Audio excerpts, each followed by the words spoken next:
The movie opens in a very busy office. There, the employees run around and warn each other of the arrival of their boss, Preston Bullock. As Mr. Bullock, a profit-obsessed, strict man, walks into his office, all the employees hold their tongue and try their best to go unnoticed. Some of them even try to greet him, but he just berates them for being lazy. Seeing this, his secretary Cyril makes sure everything is perfect so as not to face his boss's wrath. Shortly after, Mr. Bullock goes to a board meeting, where Riley Thomas, a hardworking and enthusiastic consultant, gives a presentation, stating that because of their most recent loss, they had to liquidate one of their shipment companies. As a result, they had to lay off over 100 employees, along with the CEO. All the board members are upset by this news, but Mr. Bullock simply shrugs it off, showing no concern for his employees. He then quickly adjourns the meeting and calls Riley into his office to discuss business details. Moments later, as Riley prepares to leave the meeting room, Dana, an investment firm owner and board member, approaches her. Dana exclaims that liquidating a company suddenly and firing almost 150 employees might be beneficial financially, but it is morally wrong. With Christmas just around the corner, many employees now have to start job hunting instead of enjoying the holidays. Riley nods and asserts that she was only following Preston's orders. She then bids Dana goodbye and hurries to Mr. Bullock's office. Riley soon enters the office and kindly greets Preston, asking why he summoned her so suddenly. Mr. Bullock responds that he is incredibly impressed with her and wants to promote her as soon as possible. He then inquires about one of their smaller holding companies, Outwear, located in Chestnut, Vermont. After a moment of thought, Riley explains that it is a designer boutique company that was quite popular a few years ago. Mr. Bullock informs Riley that the company is no longer as famous and has been underperforming for the last 5 years. Despite being their company's very first investment, he now wants to shut it down due to its poor performance. Riley is shocked and unsure how to react, but soon realizes that if she doesn't agree, Preston could easily fire her. Reluctantly, she agrees to handle it and prepares to head to the file room. That's when Preston tells her that she'll need to go to Vermont for a complete closeout. Despite being nervous, Riley hesitantly agrees and walks out of the office. The scene now cuts to Chestnut, where the CEO of Outwear, Wyatt, walks into his office and inspects all their newest clothing articles. Just then, he gets a call from Cyril, informing him that they're sending Riley down there to take a look at the company. Wyatt quickly understands what this is about and tries to tell him that they are planning to launch several new products in the coming months, so their profits will surely be a lot higher soon.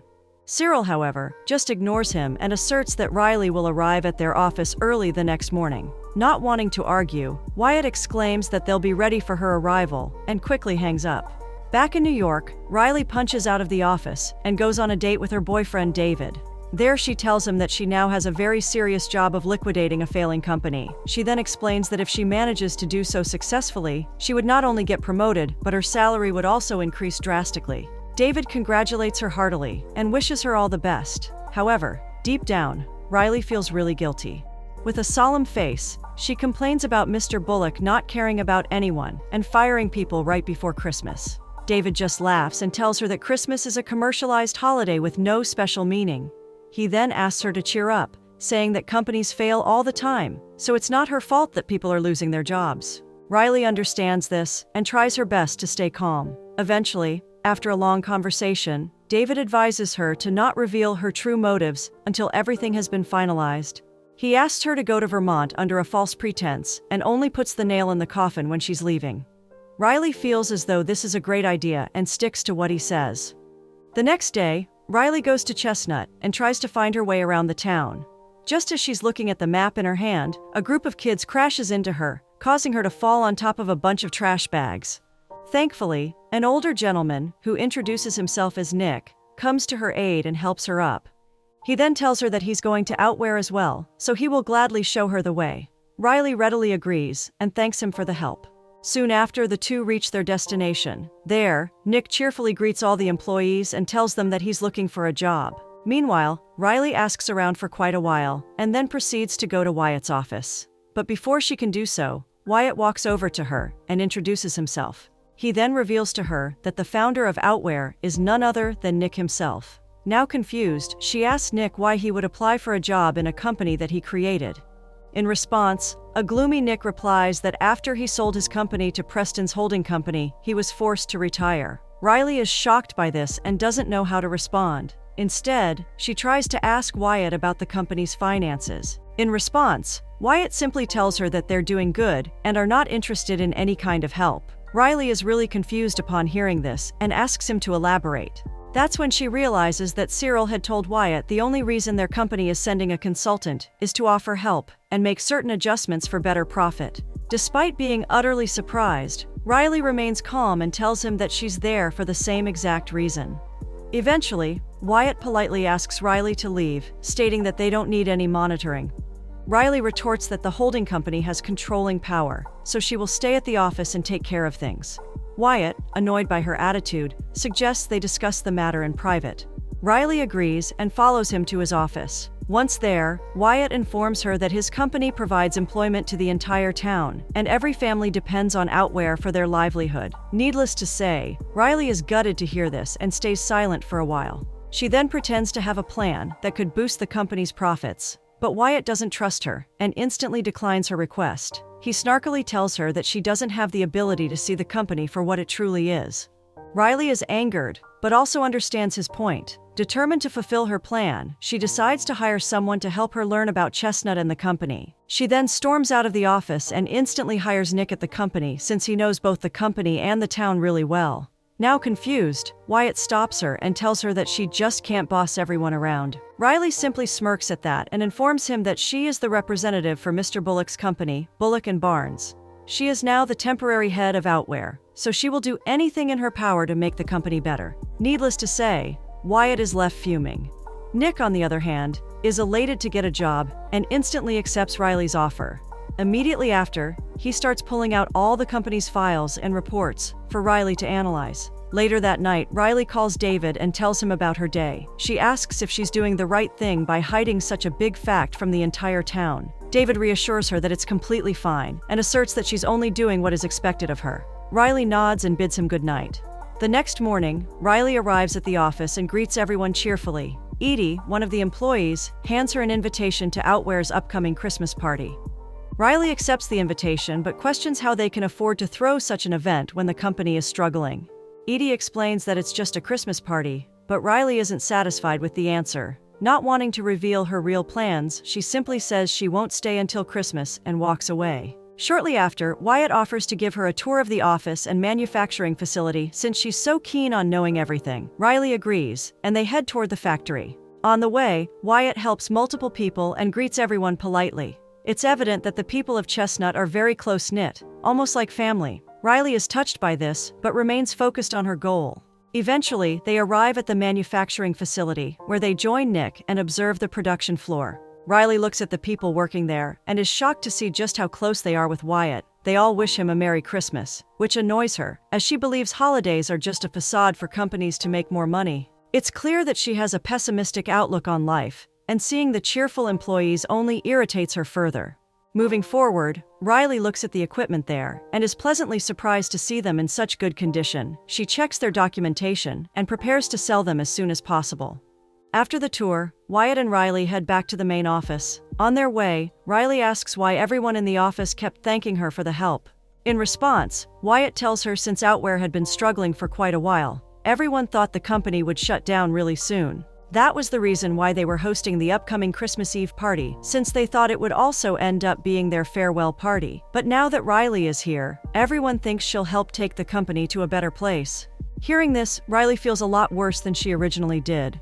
However, she sticks to the plan and informs Preston that she has already assessed the property and informs him that they can make quite a profit by liquidating Outwear. As expected, Preston is pleased to hear this and thanks Riley. At one point, Riley asks him what will happen to the townspeople after Outwear is gone. In response, Mr. Bullock says that he simply doesn't care and that it's none of his concern. A while later, Riley goes back to the office where she sees Nick trying to make some coffee, but due to his old age, he accidentally drops a mug and groans in frustration. Seeing this, Riley comes to help him and suggests they go out for a walk. Nick readily agrees to this, and so the two head to a ski resort. They sip on some coffee while enjoying the surroundings. While observing the people before her, Riley says that she would never ski or do anything that meant losing control of herself. That's when Nick tells her that despite always being careful, fate will always make you face hard times. He then talks about his late wife, Miriam, who loved Christmas dearly. He says that Christmas was the only time when they'd let go of everything and just cherish each other. But unfortunately, Miriam passed away 2 years ago, and ever since then, Nick has been all alone. Unable to handle the loneliness anymore, he decided to apply for a job to pass his time. When Riley learns all this, she feels guilty for what she's about to do, but quickly pushes this thought away. After a long conversation, they go back to the office, take care of some errands, and prepare to head back home. Just then, Riley notices Nick's diary. Curious, she opens it to find multiple clothing designs. Riley is thoroughly impressed by the designs and asks Nick to show them to Wyatt, but he instantly declines, saying he doesn't want to waste Wyatt's time. However, Riley urges him to approach Wyatt with the designs. Nick tries to refuse once again, but just then, Wyatt walks in. He prepares to close the office, but Riley stops him, stating that she'll close up and go home. Enraged by her bossy attitude, Wyatt taunts her incessantly before storming out of the office. Seeing this, Nick hurries after him and stops him. He then suggests the two take a walk together to calm down and call a truce. Both Wyatt and Riley instantly refuse, but Nick continues insisting, so the two hesitantly agree. Shortly after, the two start walking toward Riley's office. Wyatt tries to initiate a conversation, but Riley gives curt answers. As a result, the two end up getting into a really heated argument once again. Eventually, Wyatt realizes that he doesn't want to keep fighting, so he just decides to be civil toward her. He then talks about how he also wanted to go to New York at one point in time. However, he decided against it, after seeing how fast-paced and hectic everyone's life was. He exclaims that he just prefers his small town, where every single person knows and treats each other like family. Riley scoffs upon hearing this, and sarcastically wishes him the best. Thankfully, Wyatt brushes her comments off and continues walking with her. Later, Wyatt drops her off at the hotel and bids her goodbye. Just as he's about to leave, Riley smiles and thanks him for walking her home. She then jokes around for a while, and finally warms up to him. Wyatt is elated to see this, and gladly reciprocates her jokes. Eventually, they bid each other goodnight and part ways. Moments later, Riley gets a call from David, who tells her all about his day in corporate New York. Riley used to be interested in listening to him before, but now, she just finds him dull and boring, since all he talks about is his job. When David finally asks her about outwear, Riley confesses to him that she feels really guilty about the whole closeout. Feeling distraught, she complains that the entire town depends on the company for their livelihood, and uprooting it might be very damaging to them. Despite listening to all this, David asks her not to worry about the people and simply focus on getting her promotion. Riley just nods at this and hangs up. The next morning, Riley goes to the office with a new motive. As soon as she enters the place, she urges Nick to give her detailed reports on where the company stands financially. She then asks Steve to bring out all the designs and prototypes he has been working on. During all this, Preston tries to contact her multiple times, but she simply ignores him. This makes him really worried and agitated. As a result, he keeps harassing Cyril to locate Riley. Moving forward, Riley takes a look at all the recent designs and rejects them all, calling them boring and uninteresting. She then looks at the finances of the company to see what they can afford to do at the moment. When Wyatt sees Riley working so hard to save the company, he feels really grateful and thanks her for the help. He then offers to assist her in her plan. Together, he, Riley, and Nick decide to launch a new product so that they may reach their profit target by Christmas. But since they don't have any interesting prototypes, Riley starts to panic. Now frustrated, Riley walks out of the office to think of a plan. She goes to a nearby ice rink and watches the people there while sipping on some coffee. She then walks around the city and quietly observes the kind-hearted people around her. At one point, Riley goes to a nearby greenhouse and notices a single white rose blooming in winter. When she asks the caretaker about it, he informs her that the rose bush is about a century old and it only produces one flower in a season. That is the reason why it's so cherished and important. Hearing this, Riley gets an incredible idea. She immediately rushes to Nick and Wyatt and tells them that they should no longer supply winter jackets and boots. Rather, they ought to launch limited edition holiday items that would remind people of Vermont and Outwear as a company that focuses on providing people with quality products. Shortly after, Riley calls for an entire team at the office and pulls out Nick's diary. She then tells them they'll be relaunching their most popular products, but with certain twists, so that it captivate their audience. Needless to say, Wyatt, as well as the entire company, are fascinated by this idea and decide to go ahead with it. They all immediately get to work and start designing Christmas sweaters since they're all the rage now. Now hopeful, Wyatt approaches Riley and thanks her for her help. He praises her for really sticking to her plan and studying the entire town, which eventually causes her to come up with a brilliant solution. Riley simply smiles at that and thanks him for the motivation. She finally feels as though she has done the right thing and decides to continue working with Outwear until they're stable enough. Back in the office, all the employees work at full speed and try really hard to meet their profit margin before Christmas. Steve even goes on to promote their new product on social media to get more traction. However, it turns out that due to a lack of profit, a lot of retailers aren't interested in partnering up anymore.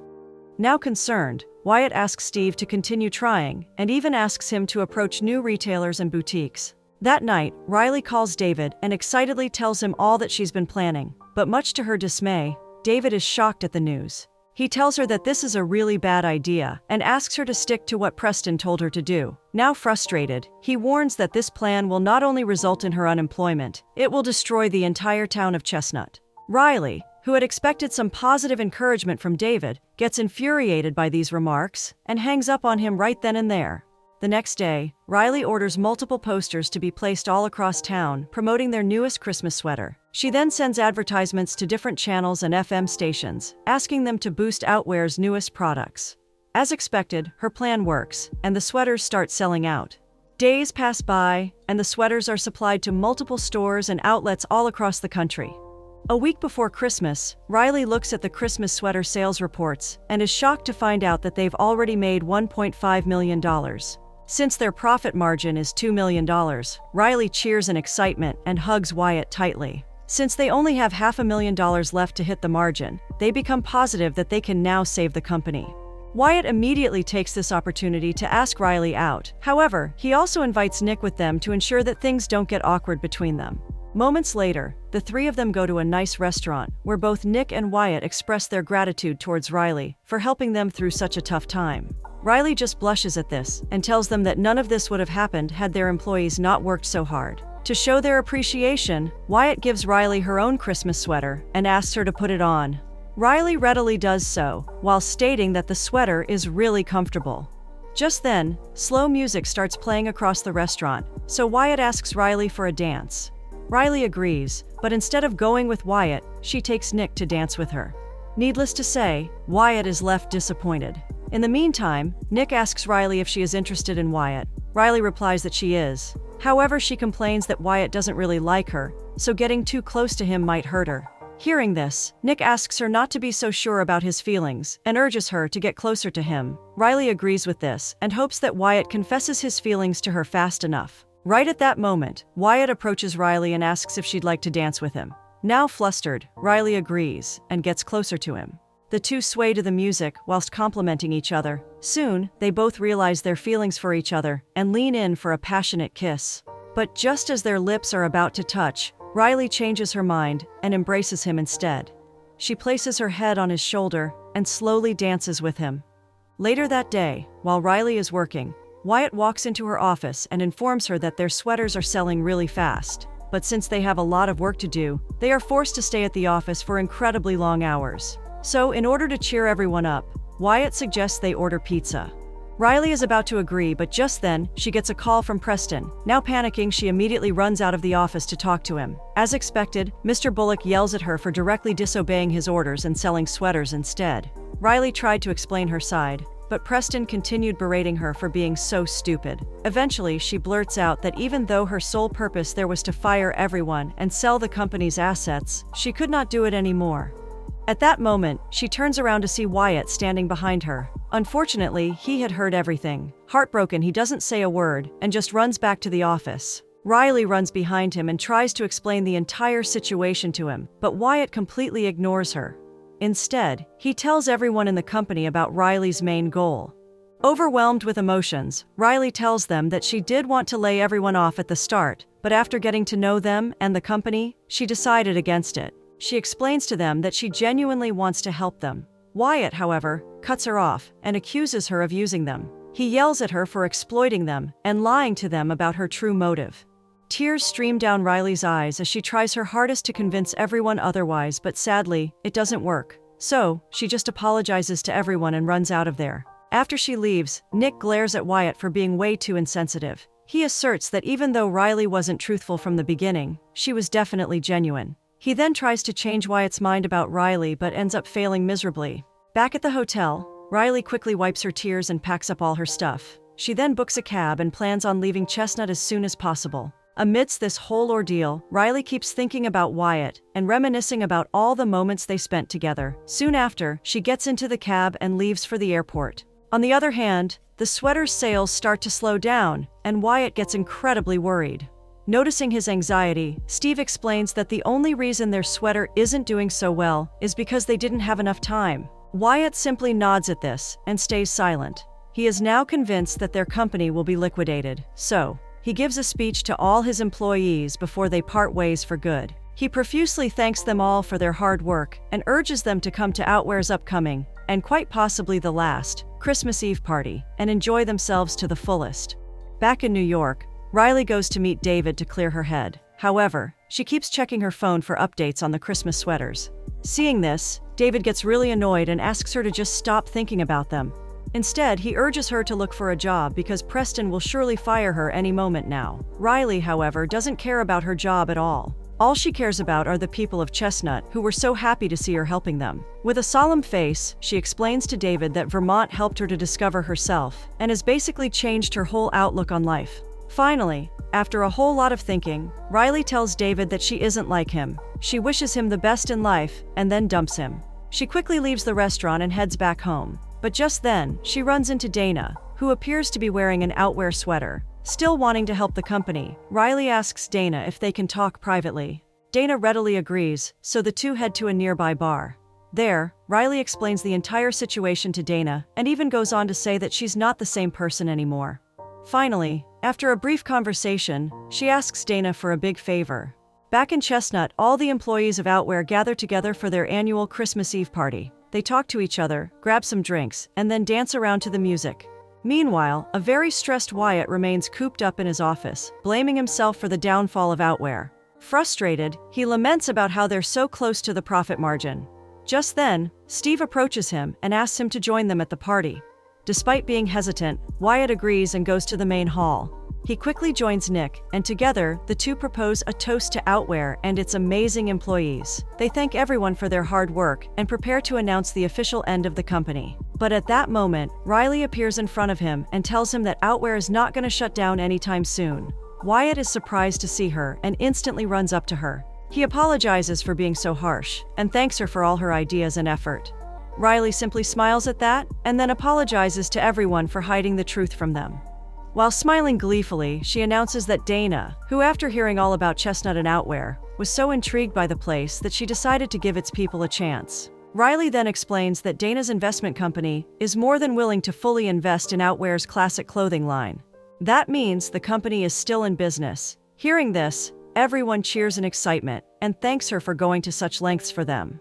After a while, a very curious Nick asks Riley about her career. Concerned, he inquires what Preston thinks of this. Suddenly, both Dana and Preston walk into the party as well, where Preston announces that because of Dana's investment, he is not shutting the company down anytime soon. He then looks at Riley and praises her for saving Outwear. However, since she failed to meet his expectations, he still fires her on the spot. Wyatt immediately takes this opportunity to hire Riley and asks her to work with them instead. Needless to say, she gladly agrees.